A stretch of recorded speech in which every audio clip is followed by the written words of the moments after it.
Tuhan tanya, kamu mau apa? Apa yang kau kehendaki supaya aku, kata Yesus, perbuat bagimu? Langsung jelas. Giver, receiver, pemberi, penerima. Kamu mau sang pemberi, yaitu aku sumbernya, memberi kamu apa? Perjelas doamu. Doa jangan pelin-pelan. Doa jangan asal. Doa jangan hanya kedengaran bagus. Doa itu harus jelas. Tuhan daripada kasih embel-embel, kasih gula-gula, mendingan ngomong langsung aja, Tuhan. Aku ingin kankerku, sel kankerku mati. Aku hidup. Tuhan, aku minta ginjalku berfungsi. Ngomong aja sama Tuhan. Tuhan tuh cengli banget orangnya.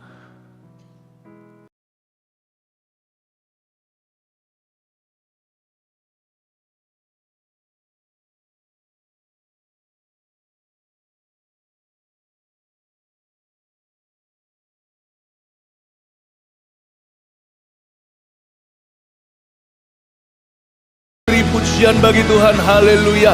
Sampaikan sabdamu, sembunyikan hamba-hambamu di balik salibmu. Kami siap diberkati dengan firman yang menyembuhkan, memerdekakan, dan menghidupkan. Di dalam nama Tuhan Yesus, haleluya.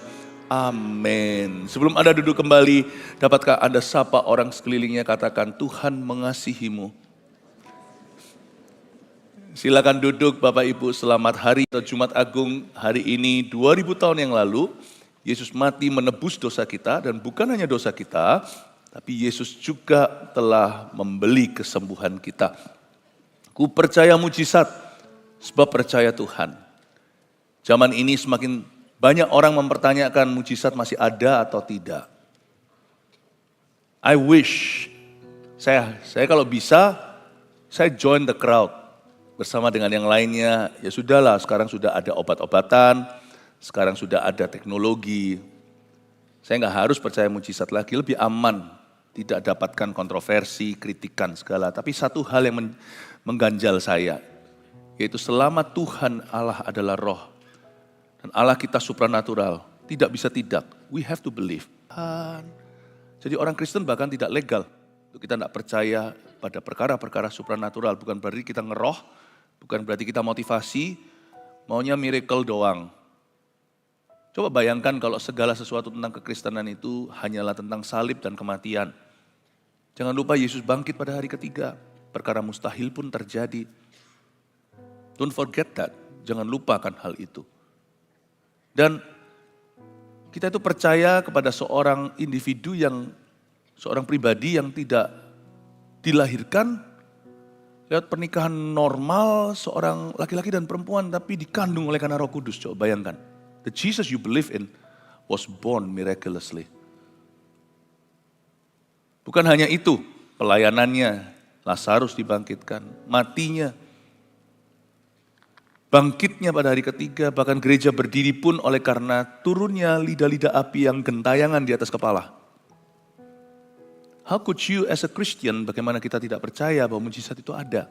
Meskipun kita tidak selalu melihat mujizat itu terjadi every time we want it, tiap kali kita menginginkan, tapi kita punya legal right atau kita punya hak sebagai anak-anak Tuhan untuk percaya bahwa mujizat masih terjadi dan kita punya hak untuk meminta. Saya percaya hari ini Tuhan mendengarkan dari sorga iman kita, dan kita mau beriman untuk setiap jemaat yang sakit maupun sehat, tetapi juga kita mau berdoa bagi orang sakit.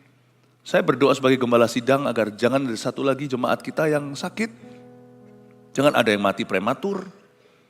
Kita berdoa, semua saat ini jemaat yang menyaksikan di mana-mana, ini adalah hak daripada gereja perjanjian baru untuk meminta kepada Tuhan yang telah dibangkitkan, agar Roh Kudus dicurahkan, dan sekali lagi kolam Bethesda terjadi, dan mujizat diberi.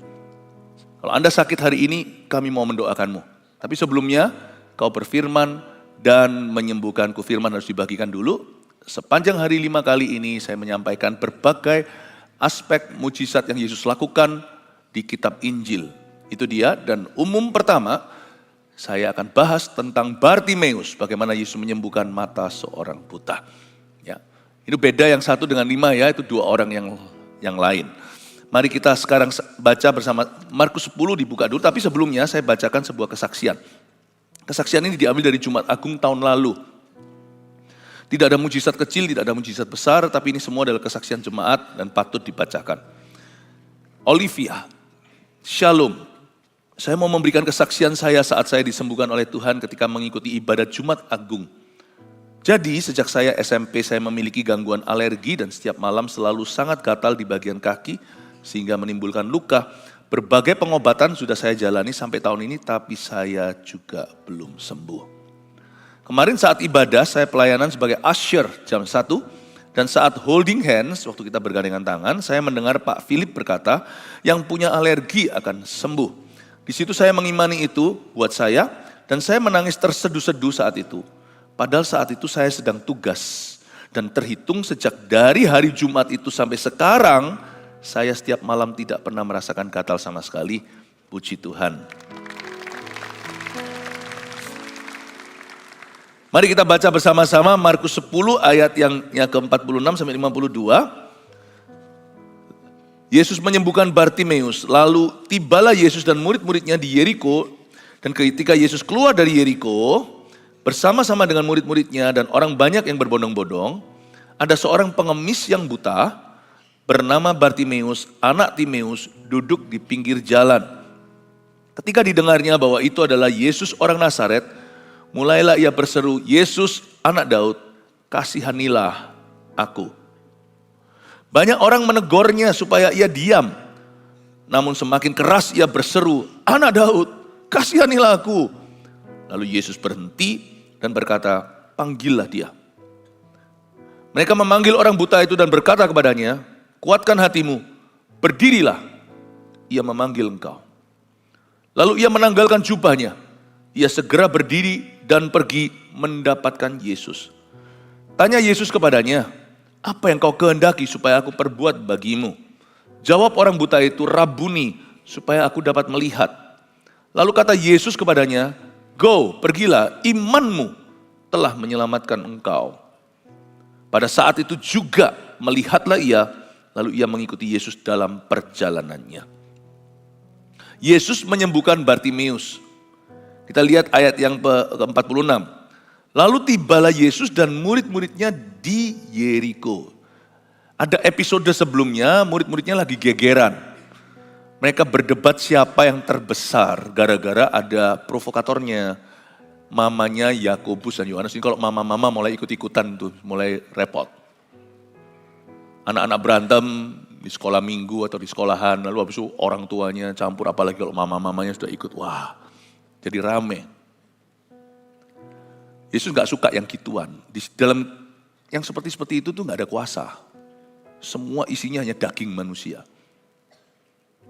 Sementara mereka barusan berdebat, Yesus baru tiba dengan murid-muridnya di Yeriko. Tiba-tiba ada satu kasus mujizat. Yang penting itu ya, steer away, seperlunya berdebat. Ambil rute yang berbeda, jangan ikut-ikutan dengan hawa panas. Sebab masih ada banyak kebutuhan orang yang bisa kita jawab di dalam nama Tuhan. Masih banyak sekali orang yang masih banyak orang yang membutuhkan Tuhan. Mereka nggak pedulikan ini itulah debat seru. Mereka hanya ingin sembuh. Tapi kalau Anda sendiri yang sakit atau mempunyai sebuah kebutuhan, ambil jalur bypass ke Tuhan Yesus.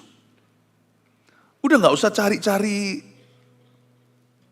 cari-cari konfirmasi terlalu banyak.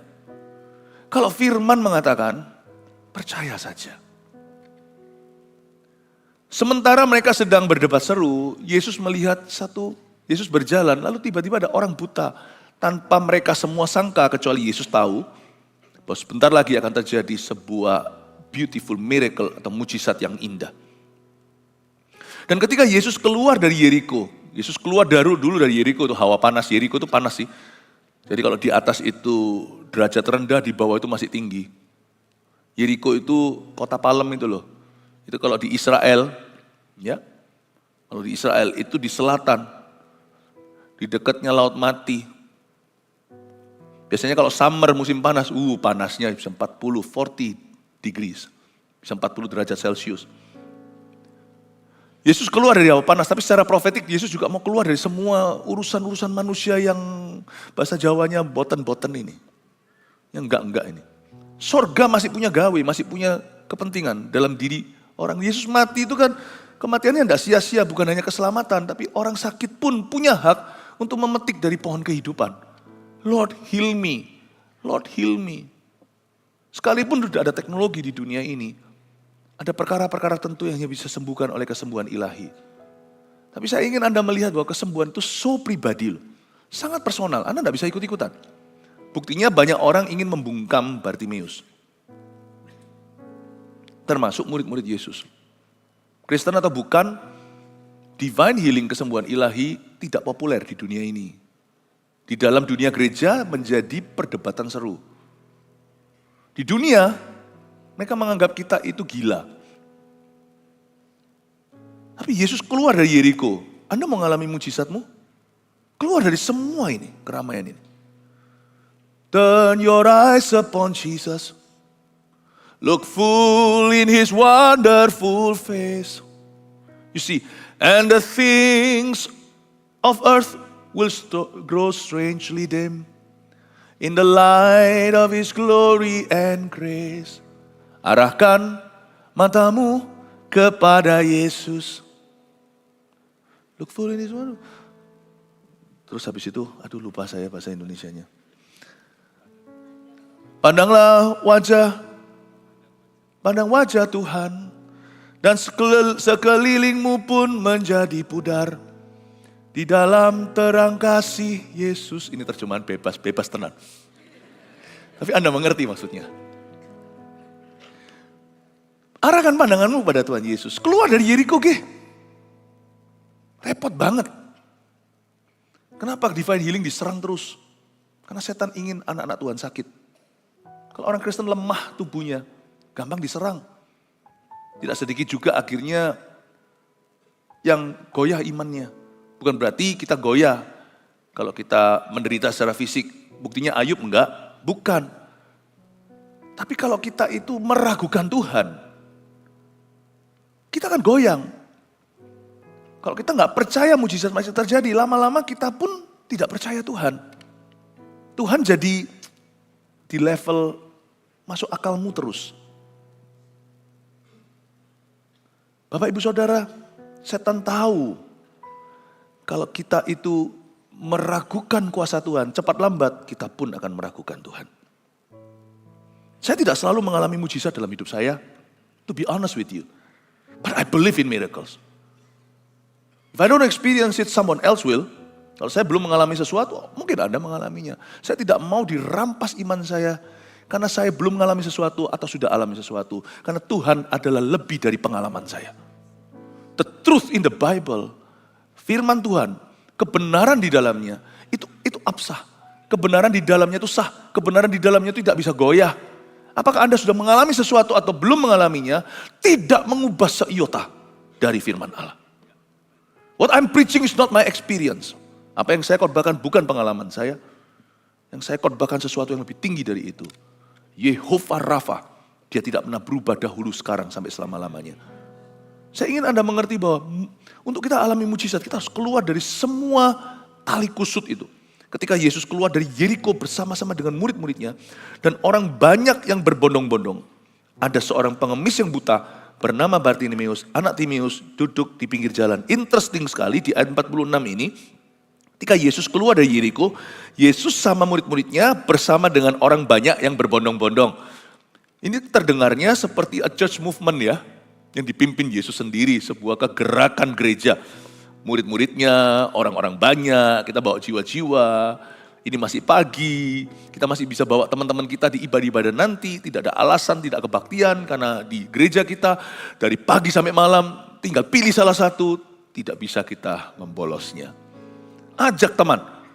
Ini seperti church movement. Yesus pimpin sendiri keluar Yeriko. Udah, lu orang kalian gak usah bingung yang begini-begini. Udah, kita keluar. Kita lihat kebutuhan, kita isi. Hari masih siang. Aku harus bekerja sebelum hari malam. Bapakku masih bekerja. Pekerjaan Yesus adalah miracles, adalah mujizat. Yang disebut pekerjaan Yesus itu mujizat. Itu bukan sekedar pelayanan. Yesus berkata, kalau kamu percaya, kamu akan melakukan pekerjaan yang aku lakukan. Dia berkata gitu kepada murid-muridnya, pekerjaan yang aku lakukan bahkan lebih besar. Dia referensi kepada mujizat itu, bukan pelayanan-pelayanan biasa. You can do miracles too in my name, dalam namaku. Waktu dia keluar itu ada seorang pengemis yang buta bernama Bartimeus. Disebut pula nama ayahnya anak Timeus, duduk di pinggir jalan. Jadi tidak bisa mistaken, tidak bisa salah. Karena zaman dulu itu kota-kota kecil semua. Mereka saling tahu siapa buta dari lahir kek, siapa kecelakaan buta nanti kek, siapa salah operasi kek. Semua orang pada tahu. Kota itu kecil, gak metropolitan seperti hari ini. Anak Timeus, siapa gak tahu. Dia buta dari lahir dan dia pengemis. Karena memang dia tidak punya welfare dan dia tidak punya pekerjaan. Jadi haruslah dia mengemis secara terpaksa karena dia buta. Ayat 47, ketika didengarnya bahwa itu adalah Yesus orang Nazaret. Bartimeus anak Timeus mendengar bahwa itu adalah Yesus orang Nazaret. Mulailah ia berseru. Jadi sebelum dia berdoa, dia dengar firman Allah dulu. Ketika didengar oleh Bartimeus bahwa yang datang itu adalah Yesus. Karena dia buta, dia gak bisa melihat. Jadi dia harus mengandalkan pendengarannya. Dia dengar itu Yesus lewat. Dia dengar samar-samar teman orang-orang berkata, Yesus, Yesus, Yesus, Yesus. You see, selalu ada satu episode dengar firman dulu sebelum terjadi sesuatu. Bahkan alangkah baiknya kalau kita itu mengisi hati kita dengan firman dulu sebelum kita doa dengan iman. Sebab iman terjadi lewat pendengaran. Supaya kita tidak berdoanya itu kosongan. Maka kita harus diisi firman. Nanti kita akan berdoa bagi yang sakit. Sekarang dengar firman dulu. Semoga di balik suara saya ini ada suara Yesus bicara kepadamu. Karena iman timbul dari pendengaran dan pendengaran oleh firman Kristus yang diurapi. Ketika didengar oleh Bartimeus bahwa yang lewat adalah Yesus, mulailah ia berseru. Pada waktu mulai dia berseru, langsung terjadi mujizat? Tidak. Dia berseru apa? Yesus anak Daud, kasihanilah aku. Sangat personal dan sangat humble request. Tidak tele-tele. Have mercy on me. Sedangkan murid-muridnya tadi ambil arus tinggi. Berdebat siapa yang lebih besar, siapa yang lebih hebat. Tapi Bartimeus, sementara mereka masih hatinya grundel, Bartimeus langsung datang ke Yesus padahal buta, dia tidak tahu Yesus di mana. Yesus di situ, dia serunya di sini. Yesus, anak Daud, kasihanilah aku. Seolah-olah doa kita salah arah. Tapi kalau kita doanya kepada Tuhan yang benar, Tuhan nanti akan benarkan. Sini loh Bartimeus, lihat sini, aku di sini. Don't worry doamu itu kurang bagus terdengar. Jangan takut, jangan khawatir doamu itu kurang fasilida. Doamu tidak terdengar fine secara teologia. Kalau hati kita itu seperti anak kecil, Yesus berkata bukan orang yang politically correct.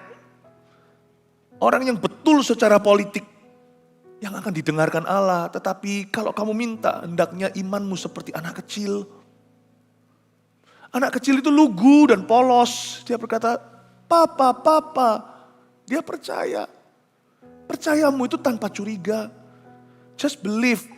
Udah tinggalkan Yeriko yang bising itu. Tinggalkan semua. Jangan dengarkan orang-orang yang, gini loh dalam bahasa Inggrisnya, do not listen to your daughters. Bukan daughters, bukan putri ya. Jangan dengarkan orang-orang yang meragukan. Don't listen to them. They could rob you. Mereka bisa merampas dan merampok hakmu pada pohon kehidupan itu. Gara-gara kita itu diracuni, jadi kita sendiri gak percaya apa akhirnya. Sehingga kita mau meminta aja, kita gak beriman pada Tuhan. Dan kita selalu belum minta, udah bertanya. Ketika didengarnya bahwa itu adalah Yesus, dia gak peduli. Ya, dia acuh tak acuh. Anak Daud, have mercy on me, kasihani aku. Banyak orang lihat ayat 48, menegurnya supaya ia diam. Namun semakin keras ia berseru, anak Daud kasihanilah aku. Lihat itu. Banyak orang menegurnya, jangan-jangan murid-muridnya ikut-ikutan. Shh. Kalau Anda mau polling dulu, aku bisa sembuh nggak? Pasti pro kontra. Anda mau tanya dulu sama orang-orang sekeliling Anda, kira-kira gimana lah. Mau cari sampai bahasa Yunani, Ibraninya lah. Studi-studi terus, Anda juga tidak akan beriman sama Kristus. Banyak orang menegurnya, supaya dia diam. Iman kayak gini tidak welcome. Tidak di-welcome. Imanmu itu jadi batu sandungan, kata orang. Kamu membuat kami tidak beriman rasa seperti lu doang yang beriman, cuman kamu yang beriman. Dan ada beberapa orang tersinggung lagi, kesembuhan ilahi nggak terjadi, kamu nggak usah sesat. Ada lagi yang menegurnya, mungkin bahasanya lain. Udahlah, gini juga kan fine kan, gini juga kan kehendak Tuhan. Dia nggak mempertanyakan kasih Tuhan kok, tapi dia minta kuasa Tuhan kok. Jangan dihalangi, dia nggak mempertanyakan kasih Tuhan. Dia nggak kepahitan, nggak seperti orang di kolam Bethesda itu ketika ditanya sama Tuhan, mau sembuh nggak? Itu orang nyemplung dulu, nggak ajak-ajak. Mau cantik sendiri, mau sembuh sendiri. Dia nggak kepahitan kok ini. Jangan beritahu orang yang dia sudah lalui, yang sudah dia hidupi. Orang-orang minta kesembuhan itu tidak selalu karena mereka mencobai Tuhan. Enggak. Tapi karena mereka punya rasa aman sama Tuhan. Lord, heal me. Dan meminta sesuatu kepada Tuhan itu butuh keberanian loh. Karena meminta itu selalu ada resiko ujungnya kecewa loh. Tapi orang ini gak peduli. Kalau Anda punya hati seperti anak kecil, Anda gak akan mikir outcome-nya dulu, hasil akhirnya. Anda akan percayakan pada Tuhan. Pada waktu ditegur dia diam, suruh diam. Namun semakin keras ia berseru anak Daud. Diam Gi. Anak Daud tambah keras. Karena bagi dia, this is my faith, don't touch it. You cannot touch this is my faith. My faith belongs to me, imanku personal, imanku pribadi, imanku milikku. Kamu jangan jamah, jangan curi, jangan batalkan, gagalkan imanku. Saya mau kecewa, nanti saya yang kecewa. Yang namanya resiko saya tanggung sendiri, resiko ditanggung penumpang. But don't tell me to be silent. Jangan suruh aku diam. Jangan suruh aku bungkam. Ketika semua berkata diam, termasuk Petrus kali. Termasuk hamba-hamba Tuhan. Hei kamu itu loh imannya salah. Yesus capek tahu, jangan ngerepotin. Tujuan utama Yesus naik ke Kalvary itu nanti di Yerusalem itu disalibkan bagi dosa kita. Gak ada kesembuhan. Anak Daud, kasihanilah aku. Ini namanya iman. Very personal. Imannya gak salah kok. Dia minta sesuatu yang dikatakan Yesaya. Bilurnya menyembuhkan, imannya gak salah. Kalau dia teriak, Tuhan bunuhlah tetanggaku. Nah itu imannya salah. Atau dia mintanya betul, sesuatu yang Kristen. Tapi dia mintanya bukan dalam nama Yesus. Tapi dalam nama Dewa. Permintaannya tidak salah. Tujuan kepada siapa dia minta tidak salah. Don't tell Bartimaeus to be quiet. I think mereka yang lainnya harusnya berseru bersama dengan dia.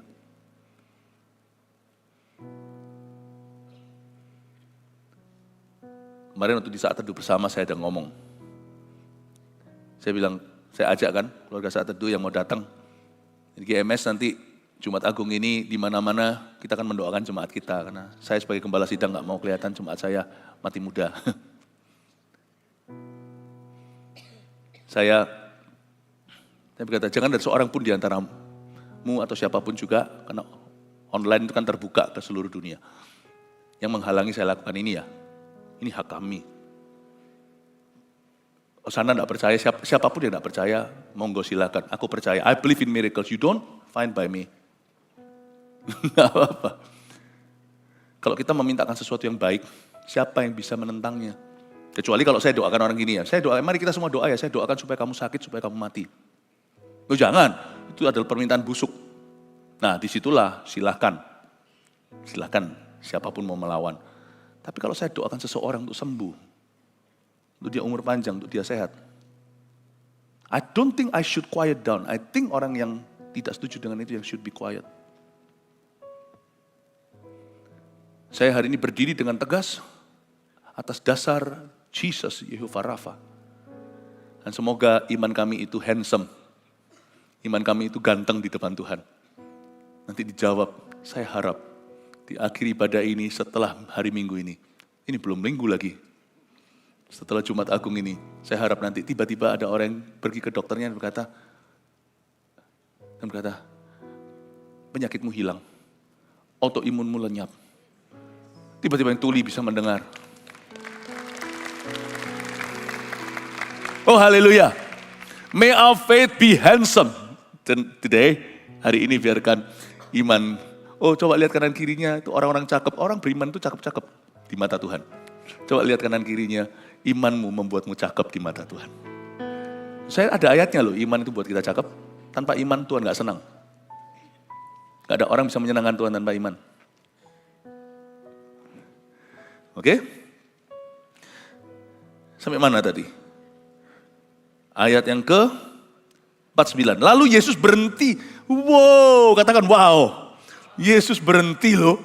Yesus berhenti. Dan berkata, diamlah, betul? So different ya Yesus sama murid-muridnya, sama orang Kristen. Kalayak ramai sama orang-orang banyak. Yesus tidak berkata, quiet. Dia berkata, panggillah dia. Wow, orang lain bilang diamlah. Yesus berkata, panggillah dia. Iman itu handsome. Iman di mata Tuhan itu seperti lovely. Karena Tuhan itu ketika dipertaruhkan pada perkataannya, Tuhan itu malah senang. Berarti kamu percaya sama aku, kamu tahu karakterku. Coba bayangkan kalau dia disuruh diam. Pada waktu mula-mula dia berseru, dia diam. Nggak jadi nih akhir cerita. Atau kalau dia setelah diam, dia makin keras, tambah disuruh berhenti, maka berhenti. Loh, ada orang berkata gini, kalau Tuhan mau sembuhkan ya sembuhkanlah, kalau enggak ya enggak. Buktinya dalam cerita ini, iman orang ini, coba kalau dia berhenti, Tuhan sembuhkan enggak? Saya enggak tanya Tuhan bisa sembuhkan enggak? Tuhan bisa, tapi Tuhan akankah? Enggak tentu. Kalau saya boleh beropini, enggak akan. Jadi kalau Tuhan mau sembuhkan ya sembuhkanlah. Kalau ada orang yang memang perlu akan dapat bahasa roh, dia akan dapatlah. Enggak usahlah kita buru-buru minta, enggak usahlah. Belajar untuk grace, kasih karunia. Saya ngerti kasih karunia, tapi di dalam alam kasih karunia, Tuhan memberikan Roma 5, iman adalah jalan pada kasih karunia.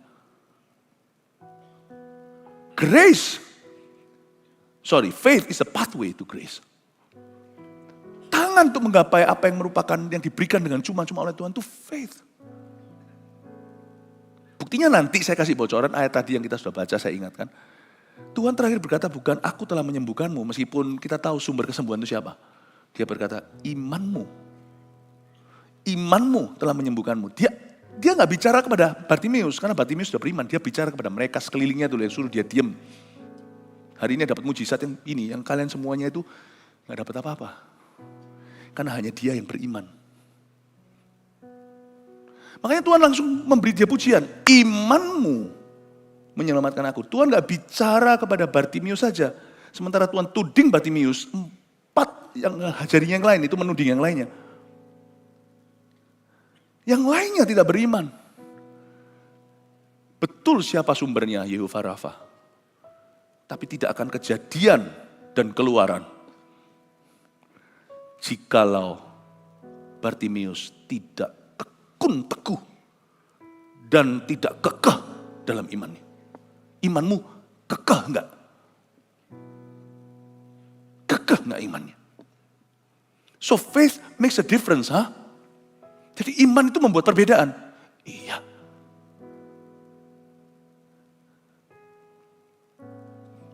Dalam sebuah movement, iman itu menjadi heightened. Dalam sebuah kegerakan, iman itu menjadi seperti tiba-tiba menjadi momentum. Di sebuah gereja yang Pentakosta, bukan denominasi tapi yang praktisi. Begitu banyak jemaatnya, meskipun tidak 100%, sudah terima bahasa lidah. Di gereja misalnya yang menentangnya sedikit sekali. Karena itu pilihan. Di gereja hanya karismatik tetapi tidak pernah sungguh-sungguh mencari. Karena Paulus berkata, kejarlah karunia itu, terutama karunia bernubuat. Tapi yang lainnya juga nggak dikasih. Sedikit. Jadi dari sini kita lihat perbedaannya di mana. Tuhannya sama. Janjinya udah baku. Iman yang dipraktekkan. How you exercise your faith. Saya percaya hari ini waktu kita mempraktekkan iman kita untuk kesembuhan. banyak deh yang akan disembuhkan. Katakan amin. Berikan tepuk tangan untuk Tuhan. Kalau jemaat saja yang beriman lalu pendetanya menentang, gembalanya menentang, wah agak susah. Jemaat bisa alami tapi bisa. Tapi kalau jemaat, apalagi dari pendeta ke atas, gembala sampai bawah, semuanya kita sepakat, betapa besar kasih karunia Allah akan dicurahkan. Ayat 49, mereka memanggil orang buta itu. Lalu Yesus berhenti dan berkata, panggillah dia. Mereka memanggil orang buta itu dan berkata kepadanya. Nah sekarang berubah bahasanya, tapi oke lah. Akhirnya para murid-murid Yesus juga bertobat dari ketidakpercayaan mereka. Dan ketika mereka memanggil orang buta itu dan berkata kepadanya, apa yang mereka katakan? Kuatkanlah hatimu, berdirilah, ia memanggil engkau. This is so sweet. Kuatkanlah hatimu, katakan kuatkanlah hatimu. Tahukah Anda bahwa ada masa menguatkan hati dulu sebelum seseorang menerima mujizatnya? Detik ini di ayat 49, Bartimeus belum melihat, masih tetap sebuta tadi. Tapi waktu dia dipanggil, waktu dia lagi berjalan ke arah Yesus, dituntun orang tentunya karena dia buta, ada seseorang membisikkan, strengthen your heart. Ada masa menguatkan hati sebelum Yesus menjamahnya. Masa itu bagimu yang sakit hari ini, yang streaming semuanya ini hari ini, adalah saat firman dibagikan. Saat ini adalah masa kau dikuatkan untuk terima sesuatu. Biarkan hari ini khotbah saya seperti suara orang itu, kuatkan hatimu. Berdirilah, ia memanggil engkau. Jadikan ini rema, biarkan suara saya dalam khotbah ini berbunyi. Jemaat yang sakit terutama, kuatkan hatimu. Berdirilah, ia memanggil engkau. I want you to start having faith for your illness. Karena seperti Bartimeus, dia tidak dapat support siapa-siapa. Anda dapat support siapa-siapa di sini, semua. Kami tidak pernah meragukan dari tadi, malah justru kami yang adakan acara ini. Terlebih lagi Anda harus beriman pada Tuhan. Sedangkan Bartimeus tidak disupport siapa-siapa, tidak didukung siapa-siapa loh. Bartimeus itu tidak dapat dukungannya Petrus bahkan. Yohanes, Yakobus, semua. Zero dia. Itu pun dia beriman sampai mengalami mujizat.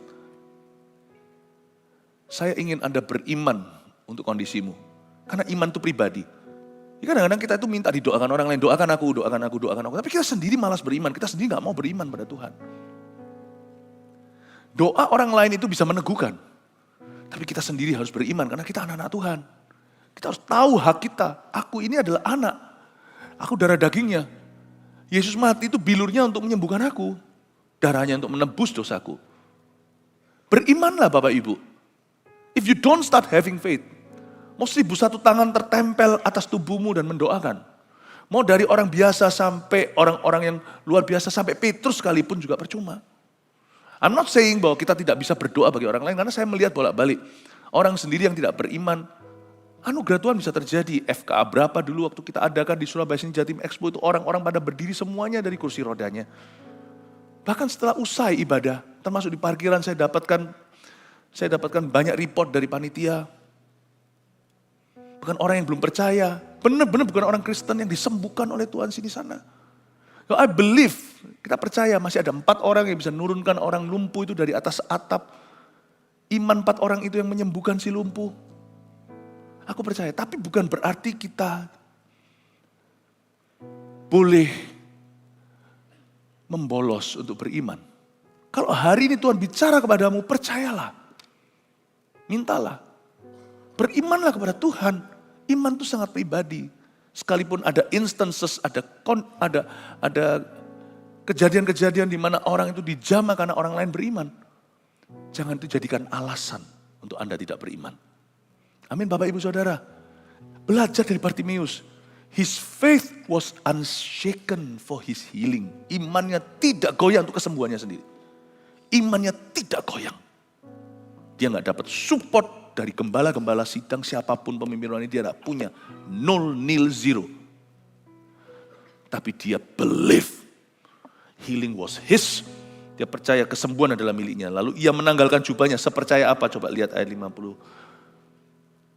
Lalu ia menanggalkan jubahnya, ia segera berdiri dan pergi mendapatkan Yesus. Jubah di sini ada jubah pengemis. Anda harus tahu bahwa orang-orang Ibrani, kalau orang-orang pengemis itu, kalau seperti hari ini orang-orang yang naik mobil, orang-orang cacat, maka akan ada, kalau di Amerika ya, ada lambang pakai kursi roda itu selalu parkirnya paling depan. Dia tanggalkan jubahnya. Dia percaya aku tidak akan kembali ke jubah itu. Ini jubah handicap atau jubah cacatku. Dia tanggalkan. Semua orang kaget dengan gesture atau gerak-gerik tubuh itu. Semua orang di situ tahu. Kita yang baca aja nggak ngerti tradisi di sana. Dia menanggalkan jubahnya itu menunjukkan I will never go back to that. Habis ini aku akan kerja. Ini orang ternyata pengemis tapi jenderal iman ya. Tanya Yesus kepadanya. Yesus kok perlu tanya, kan sudah tahu orang buta minta apa. Masa orang buta minta mendengar? Orang buta masa minta berjalan ya, sudah bisa dari tadi. Tanya Yesus kepadanya, apa yang kau kehendaki supaya aku perbuat bagimu? Kenapa Yesus tanya? Bukan karena Yesus tidak tahu. Common sense saja tahu kok. Yesus tanya supaya orang itu tahu apa yang dia doakan. Do you know what you want? Nanti sebentar lagi waktu kita berdoa bergandengan tangan. Bergandeng tangan nanti sama dengan tumpang tangan. Karena ribuan jemaat gak mungkin satu-satu tumpang tangan per orang. Waktu kita gandengan tangan, do you know what you wanna pray for? Tuhan tanya, kamu mau apa? Apa yang kau kehendaki supaya aku, kata Yesus, perbuat bagimu. Langsung jelas. Giver, receiver, pemberi, penerima. Kamu mau sang pemberi, yaitu aku sumbernya, memberi kamu apa? Perjelas doamu. Doa jangan pelin-pelan. Doa jangan asal. Doa jangan hanya kedengaran bagus. Doa itu harus jelas. Tuhan daripada kasih embel-embel, kasih gula-gula, mendingan ngomong langsung aja, Tuhan. Aku ingin kankerku, sel kankerku mati. Aku hidup. Tuhan, aku minta ginjalku berfungsi. Ngomong aja sama Tuhan. Tuhan itu cengli banget orangnya. Tuhan itu otak kiri, otak kanan, nggak ada duanya. Mau ngomong seni sama Tuhan, ngomong abstrak. Tapi Tuhan itu juga sangat logis. Anda bilang sama Tuhan itu langsung done. Tuhan itu tidak seperti orang setelah ngomong lalu habis itu, iya enggak ya. Tuhan itu enggak gitu. Tidak ada pertukaran bayangan. Lalu kenapa kita memperlakukan Tuhan kayak gitu waktu kita doa? Ngomong maunya apa? Kalau kita percaya Tuhan itu ada di tengah-tengah kita, ngomong sama Tuhan kita mau apa. Tapi aku kurang beriman. Emangnya iman itu perasaan? Aku kurang lebih, kok tahu kurang? Kok tahu lebih? Iman itu asal percaya. Ini firman, terima. Dalam hati, aku percaya. Seperti Bartimius, kalau ada ragu, habiskan itu. Orang mau bisik-bisik ke telinga Anda atau mau teriak-teriak. Jangan beriman, jangan dengarkan. Tanya Yesus kepadanya, apa yang kau kehendaki? Jawab orang buta itu. Jawabannya sangat indah. Rabuni, supaya aku dapat melihat.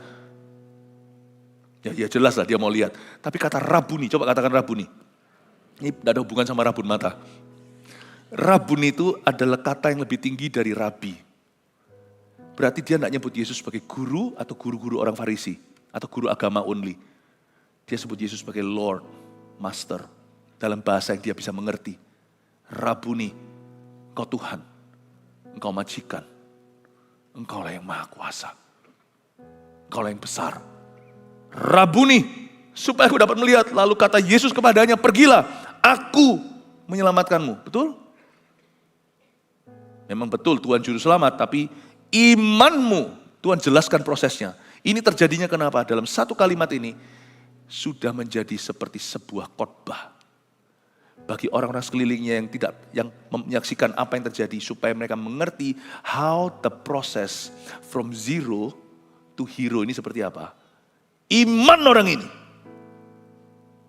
telah menyelamatkannya. Pada saat itu juga, katakan pada saat itu juga. Tidak ada proses ya ini. Ada kesembuhan yang Tuhan berikan secara alami atau yang progresif. Ada kesembuhan yang terjadi juga lewat medis. Itu pun juga adalah kasih karunia Allah. Itu adalah berkat Allah. Tapi itu bukan mujizat. Itu berkat. Tapi yang ini pada saat itu juga itu seketika. Ini yang saya sebut by way of miracles. Ini yang disebut kesembuhan ilahi. Divine healing tanpa proses.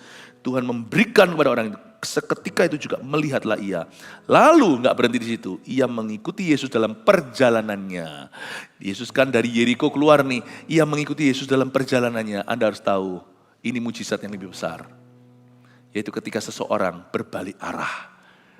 Tadinya jalan ke neraka, sekarang jalan ke sorga. Dan dalam perjalanannya mengiring Yesus, dia harus melalui pula beberapa jalan salib. Karena kita semua tahu, dari situ tak lama kemudian nanti berapa fasa lagi, Yesus menuju Kalvari. Saya asumsi, saya spekulasi, Bartimeus ini tidak termasuk seperti orang-orang kusta yang disembuhkan lalu lali atau lupa. Dia ikut Yesus, karena Alkitab mencetuskan ini adalah konklusi dari cerita. Ia mengikuti Yesus dalam perjalanannya. Saya asumsi orang ini ikut Yesus terus sampai akhir pelayanannya. Bapak, Ibu, Saudara, inilah mujizat terbesar ketika seseorang mengikut Tuhan. Saya bersyukur hari ini diberikan kesempatan untuk kita bisa berdoa bagi setiap jemaat. Sebenarnya yang akan kita lakukan adalah kita akan bergandeng tangan. Dan waktu kita bergandeng tangan sama dengan tumpang tangan. Dan waktu itu terjadi, jangan tunggu nanti, saya mau ketemu Pastor Philip nanti untuk didoakan. Ya ini sudah didoakan. Mari kita sama-sama yakin ini lebih kuat karena ini doa korporat. Kita akan bersama-sama berseru. As a church, for every sick body, setiap tubuh yang sakit, setiap jiwa yang merana dan menderita, biarkan Tuhan menjamahnya. Dan waktu kita lakukan ini, streaming semua juga sama-sama melakukannya untuk kita bergandeng tangan. Percayalah, Roh Kudus akan mengalir di antara kita. Berikan tepuk tangan bagi Tuhan. Terima kasih Yesus. Mari kita semua bangkit berdiri. Jemaat yang dikasihi Tuhan, pulanglah sembuh. Pulanglah sehat. Pulanglah membawa kasih karunia yang berlebihan dari Tuhan. Bawalah damai sejahtera di hatimu dari Allah Bapa, Putra dan Roh Kudus. Menyertai hidupmu, pekerjaanmu, rumah tanggamu. Mulai sekarang sampai Tuhan datang. Dalam nama Yesus, haleluya. Amin. Selamat pagi.